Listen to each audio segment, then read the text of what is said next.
महिला उच्च शिक्षा के क्षेत्र में राजस्थान का सर्वश्रेष्ठ शिक्षण संस्थान अग्रवाल कन्या महाविद्यालय गंगापुर सिटी, जहां सिर्फ सिलेबस नहीं सपने भी पूरे किए जाते हैं। पिछले 31 वर्षों से गंगापुर क्षेत्र की बेटियों के भविष्य निर्माण में प्रयासरत अग्रवाल कन्या महाविद्यालय के ऑनलाइन प्लेटफॉर्म पर आप सभी छात्राओं का स्वागत है, हार्दिक अभिनंदन है। हम संज्ञा प्रकरण पढ़ रहे थे और संज्ञा प्रकरण में हमने जो है काफ़ी सारे सूत्रों को पढ़ लिया है। माहेश्वर सूत्रों के बारे में हम पूरी चर्चा कर चुके हैं, हलंत्यम हो चुका है हमारा। उसके बाद में हमने आदर्शनम लोपः, तस्य लोपः और उसके बाद जो है उकालो अचिर दीर्घ प्लुतः, इन सब सूत्रों को देख लिया है। और यहाँ से हम आगे बढ़ चुके हैं। उदात्त उच्च उदात्त है, नीचे अनुदात्त है, समाहार स्वरितः, इन सब सूत्रों को देखने के बाद हमने तुल्यास्य प्रयत्नम सवर्णम सूत्र को पढ़ा था।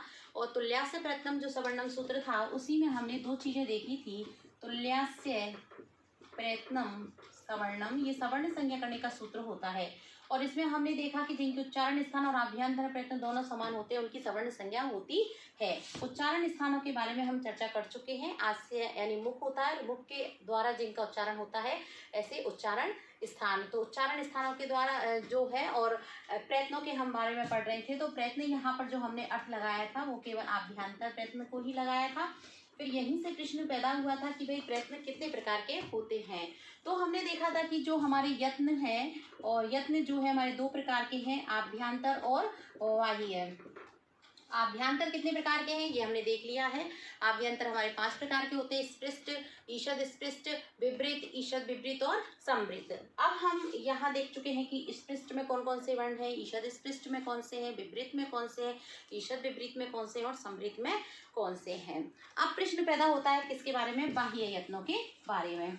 तो आज हमारा जो विषय है वो संज्ञा प्रकरण में बाह्य प्रयत्न जो है उनके अंदर कौन कौन सी होते हैं, कितने प्रकार होते हैं, क्या होता है उनके अंदर। देखिए बाह्य यत्न एकादश था।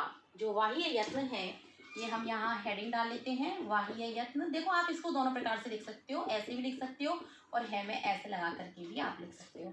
तो जो ये बाह्य यत्न है वो कितने प्रकार के हैं, एकादश था। एकादश यानी कि एकादश का मतलब होता है 11 प्रकार के होते हैं। तो वो 11 जो प्रकार है वो कौन कौन से हैं। पहला है विवार है, संवार है, दूसरा पहला है विवार है, दूसरा है संवार है, श्वास तीसरा, नाद चतुर्थ, अघोष पंचम, घोष षष्ठम, अल्प्राण सप्तम, महाप्राण अष्टम, उदात्त 9, अनुदात्त 10 और स्वरित 11। तो इस प्रकार से हमारे एकादश यानी कि 11 जो प्रकार है वो किसके हो जाते हैं, बाह्य यत्न के हो जाते हैं। अब देखिए इसमें से उदात्त, अनुदात्त, स्वरित, इनको हम पढ़ चुके हैं। उच्चै उदात्तः, नीचै अनुदात्तः, समाहार स्वरितः, इस प्रकार से हम इन तीनों को देख चुके हैं। अब देखिए हमारे पास है विवार, संवार, श्वास, नाद, अघोष, घोष, अल्प्राण और महाप्राण। ठीक है। अब इन्होंने आगे कहा है, अभी इनको इनमें कौन कौन से वर्ण होंगे वो देखेंगे। क्यों इस प्रकार इनका नाम रखा गया है। खरो, खरो, खर का मतलब होता है खर प्रत्याहार, खरो मतलब खर प्रत्याहार। विवार, श्वास, अघोषश्च। तो जो विवार है, जोड़े बना रही हूं मैं यहाँ, विवार और श्वास और अघोष, इनके अंतर्गत किस प्रत्याहार के वर्ण आएंगे, खर प्रत्याहार के वर्ण। देखो फिर से देखो, खरो, विवारः, श्वासा, अघोषश्च, अघोषाश्च कीजिए, अघोषाः कह दीजिए। तो विवार, श्वास और अघोष जो है इनके अंतर्गत जो आएंगे वो खर प्रत्याहार के वर्ण आएंगे। हर्षः, संवारा, नादा, घोषाश्च। और संवार, नाद और घोष, इनके अंतर्गत जो वर्ण आएंगे वो आएंगे हर्ष प्रत्याहार के। देखिए खर प्रत्याहार के वर्ण आ रहे हैं। खर प्रत्याहार किसके अंतर्गत आ रहा है, विवार, श्वास और अघोष के अंतर्गत। विवार, श्वास और अघोष, विवार, श्वास और अघोष के अंतर्गत आ रहा है खर प्रत्याहार और संवार, नाद, घोष के अंतर्गत आ रहा है हर्ष प्रत्याहार। फिर आगे बढ़ते हैं इसमें। वर्गानाम प्रथम, तृतीया, पंचमा। तो यानी कि वर्ग का पहला, तीसरा और जब पांचवा वर्ण है तो वो क्या कहलाएंगे? यण अल्प प्राणा। वर्गाणाम प्रथम तृतीय पंचमा यण है च अल्प प्राणा, और प्लस इसमें यण और लगा दीजिए। ठीक है, ये सब क्या कहलाते हैं? अल्प प्राण। अल्प प्राण में कौन कौन से वर्ण आते हैं? वर्ग का प्रथम, वर्ग का तृतीय, वर्ग का पंचम और यण प्रत्याहार के जो वर्ण है वो अल्प प्राण में आते हैं। फिर उसके बाद उन्होंने कहा कि वर्गाणाम द्वितीय चतुर्थो शलश्च महाप्राणा, और वर्ग का द्वितीय चतुर्थ वर्ण प्लस शल प्रत्याहार के जो वर्ण है वो क्या कहलाते हैं? महाप्राण कहलाते हैं। अब देखिए आपके पास बाह्य यत्न कितने प्रकार के हैं? 11 प्रकार के हैं। अब इनमें से बचे एक उदात्त, एक अनुदात्त और एक बचा हमारे पास स्वरित। तो ये तीनों की चर्चा इसमें इन्होंने यही की नहीं है। इसका कारण यह है कि हम इनकी विस्तृत चर्चा पूर्व में कर चुके हैं। जिनकी नहीं की है उनके बारे में यहाँ चर्चा चलेगी। अब आप देखिए विवार श्वास अघोष, विवार श्वास अघोष, इसके इनके अंतर जो है कौन से प्रत्याहार के वर्ण आएंगे? खर प्रत्याहार के वर्ण। और सम्मान नाद घोष, इसके अंतर्गत आएंगे हर्ष प्रत्याहार के वर्ण। और अल्पप्राण कौन से हैं? अल्पप्राण यानी 1, 3, 5 प्लस यण प्रत्याहार के वर्ण। और महाप्राण कौन से? दूसरा, चौथा प्लस शल प्रत्याहार के वर्ण। अब देखो इस चीज को भी मैं और खोल के बताऊंगी, अभी आपको यही याद करना है इसको अपने को।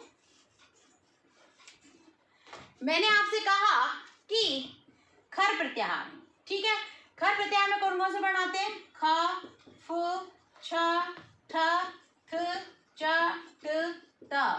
बे नहीं आएगा। क, प, श, स। किसके अंतर्गत है ये? खर प्रत्याहार के अंतर्गत। खर में ये ना देखो खप चढ़ चढ़ता कपे शश सर है ना। तो वर्ग का यानी कि खे, फे, छे, ठे, थे, चे, टे, ते, के, पे, शे, से, ये सारे क्या है? खर प्रत्याहार के वर्ण है। और ये सब किसके अंतर्गत आ रहे हैं? ऊपर जाइए आप, विवार, संवार और क्या है आपके पास? श्वास। विवार, संवार और श्वास, ठीक है। अच्छा इसी में और है अभी हमारे पास विवार, संवार, श्वास, नाद, अघोष, घोष, अल्प। अच्छा ये तो भेद है। नाद, अघोष, घोष, अल्पप्राण, महाप्राण, उदात्त, अनुदात्त, स्वरित। खर हो गए हमारे विवार, श्वास, अघोष, ठीक है। और हर्ष हो गए हमारे संवार, नाद, घोष। फिर उसके बाद हमने कर लिया वर्ग का प्रथम, तृतीय, पंचम वर्ण और यण प्रत्याहार अल्पप्राण में, और वर्ग का द्वितीय, चतुर्थ, शल और महाप्राण, ये जो है वो महाप्राण के अंतर्गत आ जाते हैं। अब एक चार्ट बनाएंगे इसको याद करने के लिए। जैसे बाह्य यत्न हमने यहां लिखा है, मैंने एक शब्द लिखा है यहाँ अविश्वास, खर, घोषणा, हर्ष। देखिए इन शब्दों से आपको ये क्या है कि ये जो पूरा ये जो है ना यहाँ पर इतना लिखा हुआ है वो समझ में आ जाएगा।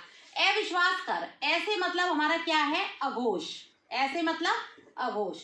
वी से मतलब विवार और श्वास से मतलब श्वास। तो अघोष, विवार, श्वास ये जो है ये सब किसके अंतर्गत है? खर के अंतर्गत। और घोषणा यानी कि घो से मतलब घोष, से मतलब संवार और ना से मतलब नाद।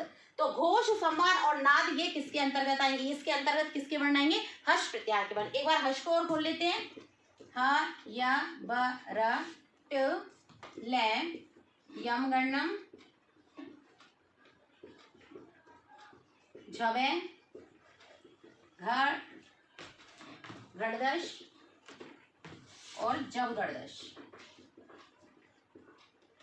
हो गए। यानी कि है अंतस्थ वर्ग का पांचवा, चतुर्थ और तृतीय वर्ण, ठीक है। उससे भी अभी आप इसमें मत जाइए, आपको इतना तो प्रत्याहार में जो कौन कौन से वर्ण आ रहे हैं वो तो हमारा पहला चैप्टर ही था, उसको तो हम पढ़ ही चुके हैं। अब आप देखिए हमने देखे थे 11 भेद। बाह्य यत्न के कितने देखे हैं? 11 भेद देखे हैं। और 11 भेद में से यहाँ कितने हो गए आपके? अविश्वास खर, अविश्वास खर, अघोष, विवार, श्वास। तो अघोष, विवार और श्वास कितने हो गए? ये 3। इनके अंतर्गत तो किसके वर्ण आएंगे? खर प्रत्याहार के वर्ण। और घोषणा यानी कि घोष, संवार और नाद, इनके अंतर्गत किसके आएंगे? हर्ष प्रत्याहार के वर्ण। तो 3 और 3 ये कितने हो गए? 6। अब आती है हमारी अल्प प्राण, अल्प प्राण में कौन कौन से आ रहे हैं? वर्ग का प्रथम, तृतीय, पंचम और इसके बाद में यण प्रत्याहार के वर्ण। तो यण में हम जानते हैं ये वह है, यही तो है अंतस्थ वर्ण, ठीक है। तो आप चाहे यण कह लीजिए या अंतस्थ कह लीजिए, ठीक है। तो अल्प प्राण हो गया, 3 ये हो गए थे, 3 ये हो गए 6 और ये हो गया 7। अब इसके बाद में 8वें नंबर पे हम ले लेते हैं महाप्राण। तो महाप्राण के अंतर्गत 1, 3, 5 अल्प प्राण है, तो 2, 4 ही तो बचे यहाँ वर्ग के, तो 2 और 4 और फिर क्या बचा? शल प्रत्याहार। शल में क्या है? से और है, ये सब क्या कहलाते हैं? महाप्राण। अब हो गए ये 8। फिर उसके बाद में 9 पे आ जाएगा उदात्त, 10 पे आ जाएगा अनुदात्त और 11 पे आ जाएगा स्वरित। अब आप एक बार फिर से देखो इसको, क्योंकि ये 11 है ना, इसलिए थोड़ा सा आपके कंफ्यूज होने के चांसेस है। आपने लिखा वहां अभ्यंतर में तो कोई प्रॉब्लम ही नहीं थी, अभ्यंतर में तो 5 थे और 5 के हमने देख ली कौन कौन से वर्ण उसके अंतर्गत आते हैं। वही यत्न एकादश था, ये 11, ये बड़ा परिवार है तो थोड़ा सा इसको समझना पड़ेगा। एकादश यानी कि 11 धायनी प्रकार का है, 11 प्रकार का है। उन 11 प्रकार में से 3-3 के जोड़े तो हमने ये कर लिए, अविश्वास, खर, घोषणा, हर्ष। अविश्वास, खर, घोषणा, हर्ष, ऐसे ही इसको याद कर लेना। अविश्वास, खर, घोषणा, हर्ष। तो अविश्वास में 3 आ गए हमारे, ऐसे हमारा अघोष है, भी से मतलब विवार और श्वास है, तो अघोष, विवार और श्वास के अंतर्गत आएंगे खर प्रत्याहार के वर्ण। और घोषणा यानी कि घोष, संवार और नाद, इसके अंतर्गत आएंगे हर्ष प्रत्याहार के वर्ण। तो 3 और 3 ये हो गए 6। फिर आया हमारा 7 में यानी अल्प प्राण। अल्प प्राण में पहला, तीसरा, 5वां और अंतस्थ याद कर लेना, क्योंकि अल्प प्राण का प्रारंभ भी ऐसे हो रहा है और अंतस्थ का प्रारंभ भी ऐसे ही हो रहा है। और अल्प प्राण इनका नाम क्यों रखा गया है? क्योंकि इनको बोले, यहाँ प्राण से मतलब होता है वायु, प्राण वायु। वायु मैंने बताया ना आपको 5 प्रकार की होती है, प्राण, अपान, व्यान, उदान, समान। तो यहाँ जो वायु होती है ये वाली, इनको, इन वर्णों को बोलने के लिए हमारी जो श्वास वायु है वो कम बाहर निकलती है, जैसे कि क, फिर उसके बाद बोलेंगे ग, फिर उसके बाद बोलेंगे ण। तो यहाँ हमारी ध्वनि नहीं निकली, ज्यादा वायु बाहर नहीं निकल रही है, अल्प वायु बाहर निकल रही है, इसलिए इनको क्या कहा जाता है? अल्प प्राण। कम वायु बाहर निकल रही है, इसलिए इनको क्या कहेगा? अल्प प्राण। इसी प्रकार ये व रे में भी कम वायु बाहर निकलती है, ये वे रे ले, ठीक है। तो अल्प प्राण में वही वर्ण तो शामिल होंगे जिनमें वायु क्या लग रही है? अल्प लग रही है, कम लग रही है। तो वर्ग के पहले, तीसरे, 5 में और अंतस्थ जो होते हैं इनमें वायु कम लगती है, जबकि जो महाप्राण है उनमें आते हैं कौन से? दूसरे और चौथे। तो दूसरे और चतुर्थ, यानी द्वितीय और चतुर्थ वर्ण जब आते हैं तो आप देखना कि किसी भी वर्ग का जब द्वितीय चतुर्थ वर्ण का उच्चारण करते हैं तो वायु जो है वहां ज्यादा बाहर निकलती है। जैसे कि आप अपना क वर्ग ले लीजिए, क, ख, ग, घ और ण। अब आप यहाँ देखोगे के, ख, ग, घ, न, तो आप देखोगे कि यहाँ पर जो वायु बाहर निकल रही है, क में कम निकल रही है, ग में कम निकल रही है, न में कम निकल रही है, लेकिन ख, घ यहाँ वायु ज्यादा निकल रही है। देखो ग्रामर का विषय तो ऐसा तो है नहीं है कि बहुत ज्यादा तूफान ही आ जाए, इनको वर्णों को बोलने में तूफान नहीं आएगा, बस इतना है कि हमको अंदाजा लग जाएगा कि यहाँ ज्यादा घर्षण हो रहा है, यहाँ ज्यादा प्राण बाहर निकल रही है, यानी कि यहाँ ज्यादा वायु या ज्यादा वायु की आवश्यकता पड़ रही है। और आपको पता है ये से है तो ऊष्म वर्ण ही है, और ऊष्म वर्ण इसीलिए इनका नाम रखा गया क्योंकि इनको बोलने में गर्मी, ऊष्मा बाहर निकलती है, इसलिए इनके बोलने के लिए वायु की भी आवश्यकता ज्यादा पड़ेगी। तो भैया जिनको बोलने के लिए ज्यादा वायु की आवश्यकता पड़ रही है वो सब महाप्राण में ही तो जाएंगे, और जिनको बोलने के लिए अल्प प्राण की आवश्यकता पड़ रही है, अल्प वायु की आवश्यकता पड़ रही है, वो सब किस में जाएंगे? अल्प प्राण में जाएंगे। इसलिए पहला, तीसरा और 5वां और यण प्रत्याहार जो है वो किस में चला गया? अल्प प्राण में। और दूसरा, चौथा और शल प्रत्याहार जो है वो किस में चला गया? महाप्राण में चला गया। ठीक है ना? एक बार फिर से इसको मैं समझाती हूँ, पूरा बिल्कुल समझ में आना चाहिए, चाहे मुझे 3 बार ही इसको आज बताना पड़े।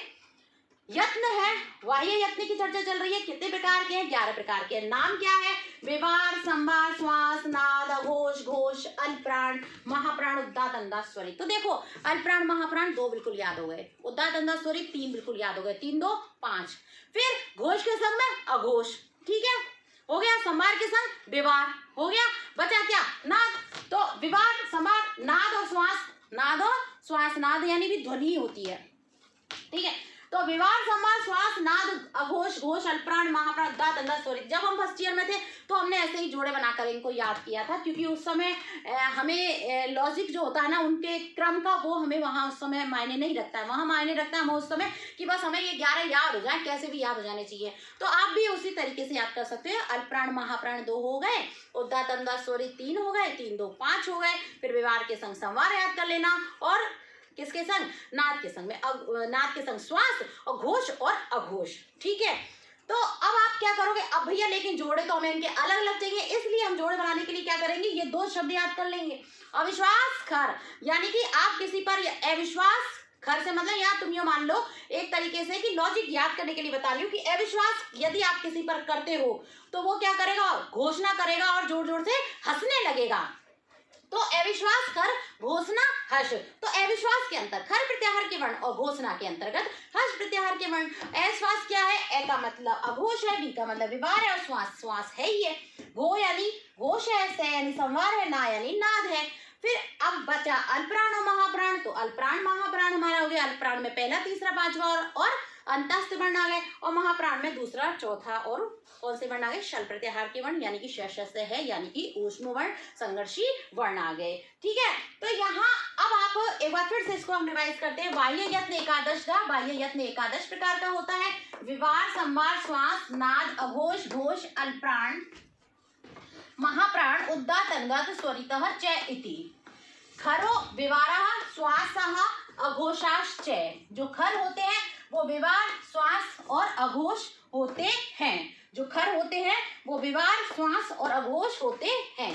खर क्या होते हैं, विवार श्वास अघोष होते हैं। फिर से देखो, खरो विवारः श्वासा अघोषाश्च, जो खर प्रत्याहार है वो विवार श्वास और अघोष होता है। हर्षः संवार नाद घोषाश्च, और जो हर्ष है वो संवार नाद और घोषाश्च यानी घोष वर्ण होते हैं। वर्गाणाम प्रथम तृतीया पंचमा, वर्गों का पहला तीसरा पांचवा यणः च, और यण प्रत्याहार अल्पप्राणा, वो अल्पप्राण होते हैं। और वर्गाणाम द्वितीय चतुर्थौ, वर्ग का दूसरा चौथा वर्ण यानी चतुर्थ वर्ण शलः च, शल होता है, जिसको क्या जाता है, महाप्राण कहा जाता है। यानी शल प्रत्याहार के वर्ण महाप्राण की श्रेणी में आते हैं, और यण प्रत्याहार के वर्ण जो है वो अल्पप्राण की श्रेणी में आते हैं। वर्ग के अंतर्गत 5 वर्ण होते हैं।